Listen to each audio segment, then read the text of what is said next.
I usually have like two approaches to this, like how I approach vulnerable situations.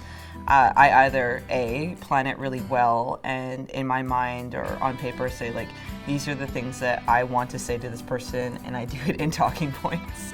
Or B, how I prepare for these things, it just comes flying out my mouth. I just know you don't want to be like by yourself. Like you might feel like you want to feel alone and step back away from society, just hide away, but you definitely don't want to do that. It'll just make things worse. For me, I don't like dreading conversations, so I get straight to the point. What has helped me prepare for some of the more tough conversations in my life would be breathing.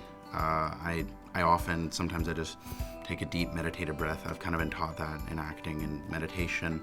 I've been given a lot of advice from some really good mentors and supports. I totally prepare myself. I over-prepare. I always try and do that. I go to other people and I'm like, what do I do with this? What do I do here? I make sure that whatever could go wrong, I'm prepared for that. When I had to tell my grandmother that I was pregnant, it was, I was scared because she raised me to not have sex before marriage, and I was a teen mom, so that was the toughest conversation I ever had to have.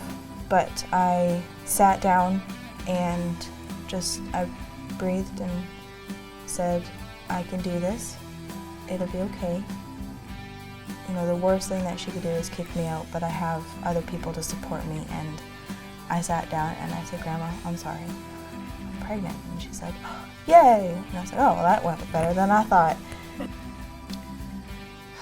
A couple of years ago, I made the conscious decision to start being open with people about the post-traumatic stress disorder that I had developed while I was in care. And I was sitting with my friend Lilia in a coffee shop in Gastown, and I trusted her, and she was a very kind person, and she's a former youth in care as well. And I just said, like, this is something I went through, and this is something that I'm ready to start talking about, because it's not just about me anymore or my story. It's the fact that, you know, I think this is an issue in our community that needs to be addressed. And it kind of flew out of my mouth, but it didn't at the same time, because I had thought about it in the sense of like, I want to make a change now.